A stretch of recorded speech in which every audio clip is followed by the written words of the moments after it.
Hello and welcome back to the lesson. Today we are going to study the subsequent board meetings.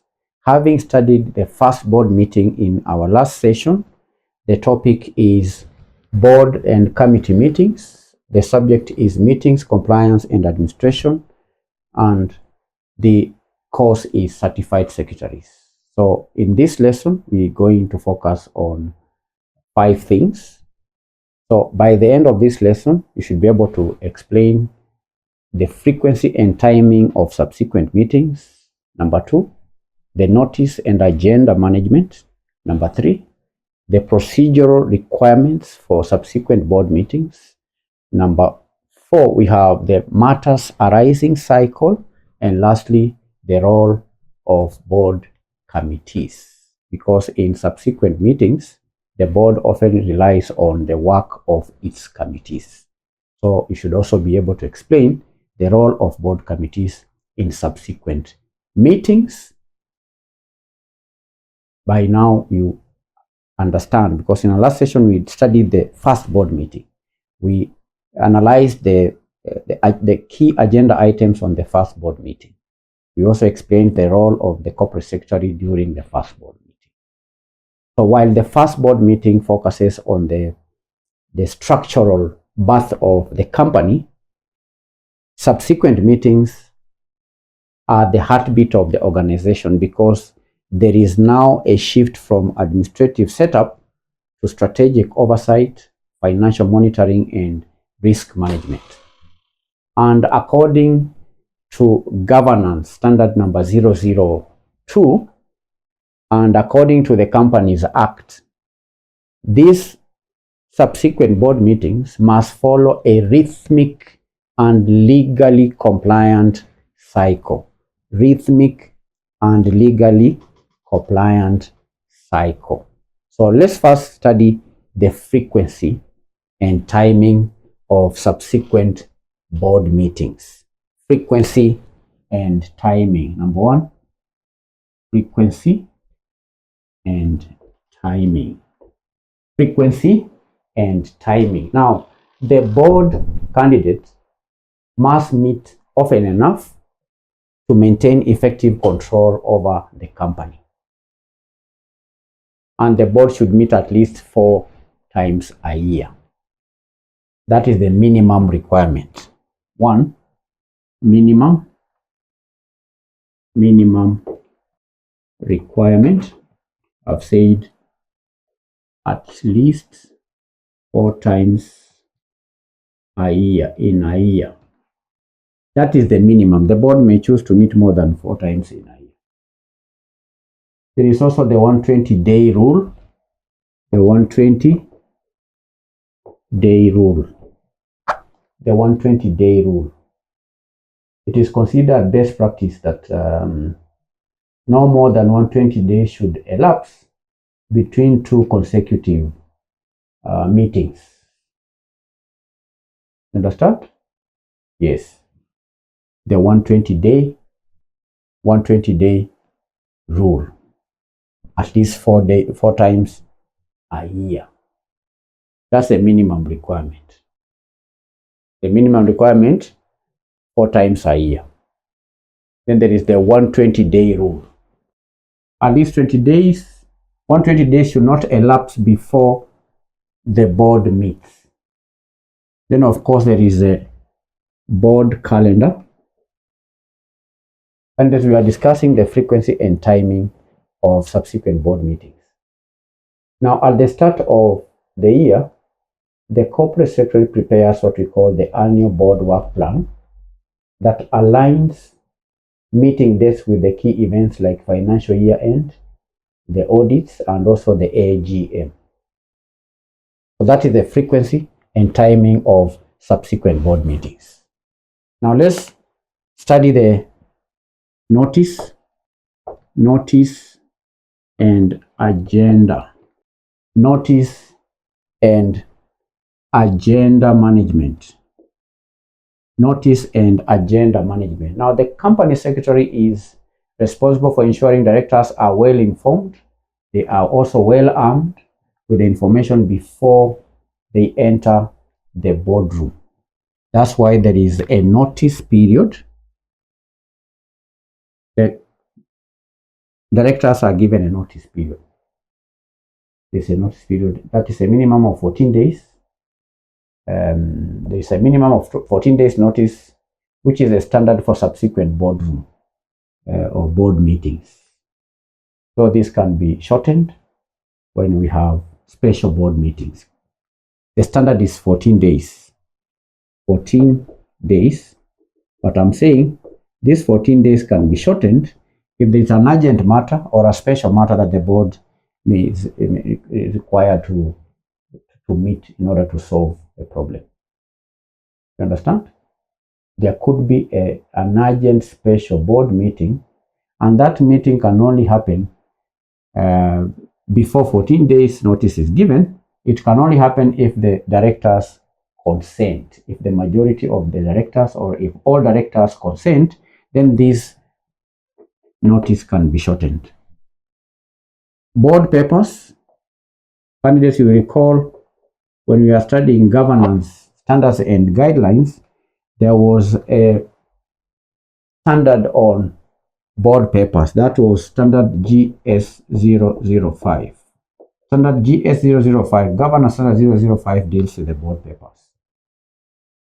We had a lesson on board papers, GS001, in our earlier lesson. These board papers are just the detailed reports, the management accounts, and also supporting documents that should be delivered to directors at least 7 days before the board meetings.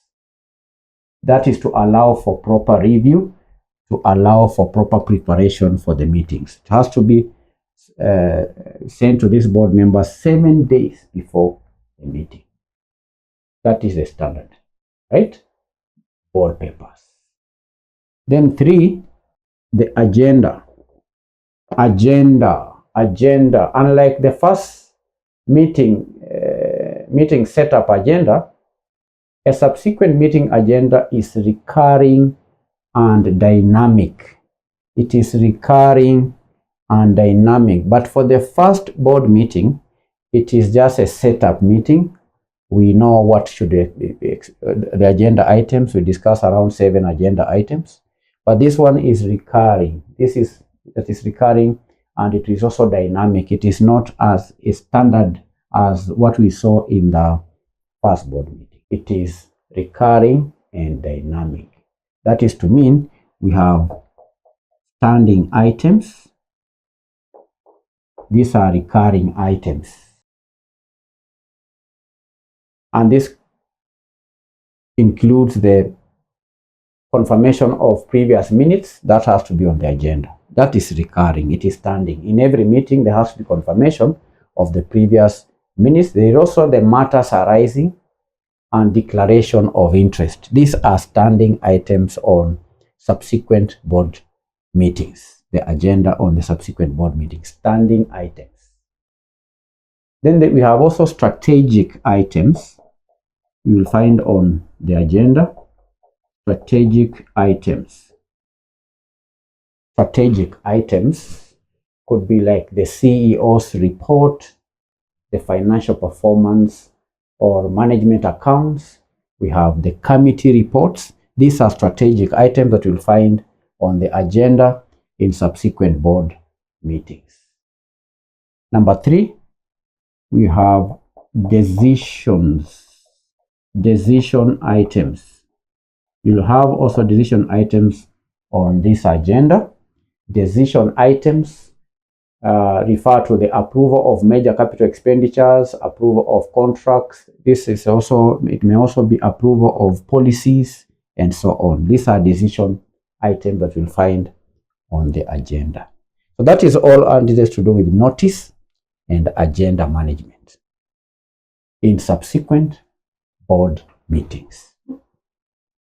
Then let's move to procedural requirements. Procedural requirements, number 3. Procedural requirements.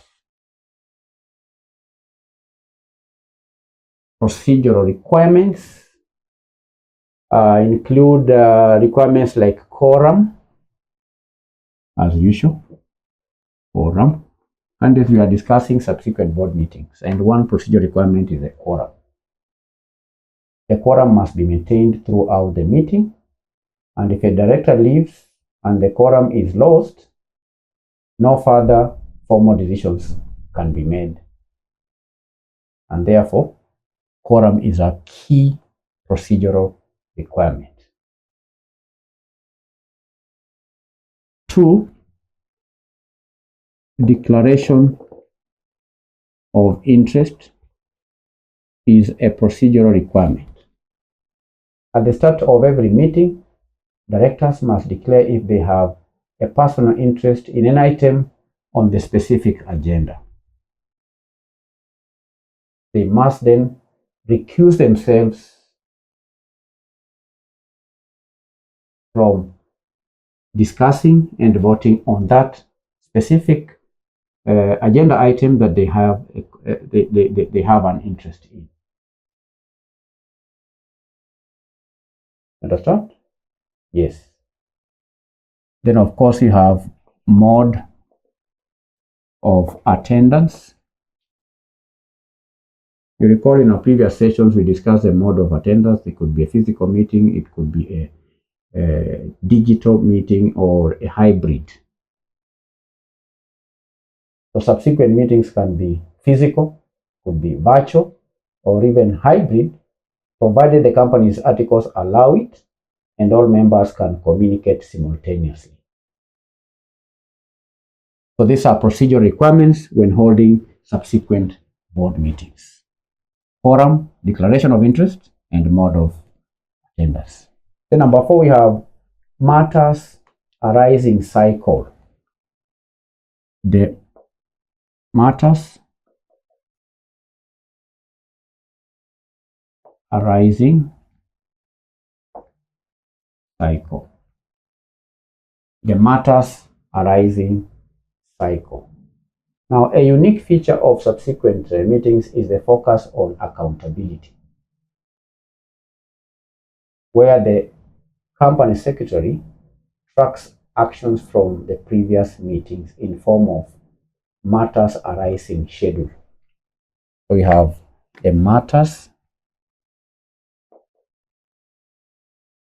arising schedule.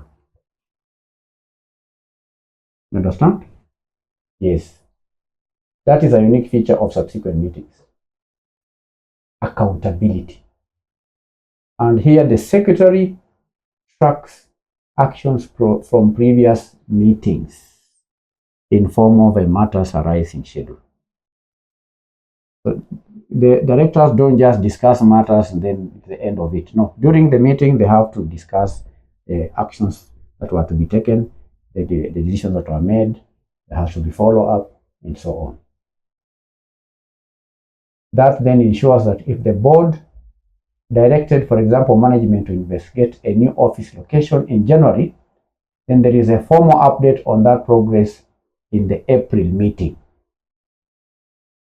Matters arising cycle. You understand? Yes, that is a feature of subsequent meeting. It's not like the first meeting where matters are dealt with once and for all, because those are procedural matters. For example, if there is a question in the first board meeting on determining the financial accounting period, if it's determined that it's going to be that 1st of December, that matter comes to an end. That is not the case with the subsequent board meetings. Now, finally, let's discuss the role of board committees. Well, that is a very critical issue when it comes to subsequent board meetings, because it is these board meetings that the committee, the board uses to run its affairs. You have the role of board committees. What is the role of board committees? Now, in subsequent meetings, the board often relies on the work of its committees, like the audit committee, the risk committee, the remuneration committee, and so on. The committee chairpersons present summaries of the specialized meetings to the full board. chairman of committees submits reports of their specialized meeting to the full board. So the committee may be tasked with a matter.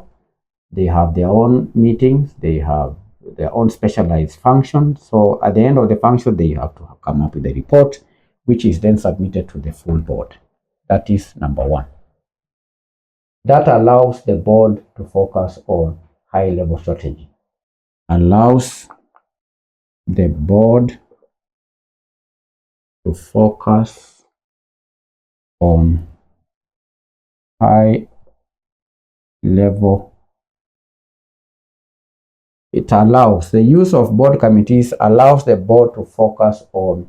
It allows the board to focus on high-level strategy rather than being bogged down in technical details like specific audit findings or salary grades or technical issues. So once those issues are handled with the board committee, then the board can focus on high-level strategy on long-term issues and so on.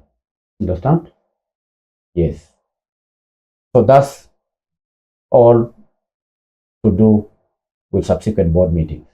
But in closing, it's important for us also indicate that for every subsequent meeting, the secretary must ensure the minutes are drafted as soon as possible. As soon as possible is within 14 days, and then circulate to directors while the discussion is fresh. And once confirmed at the next meeting, they are signed by the chairman and added to the permanent minute book. That is what happens in practice. And that's the end of the lesson on subsequent board meetings. Bye-bye.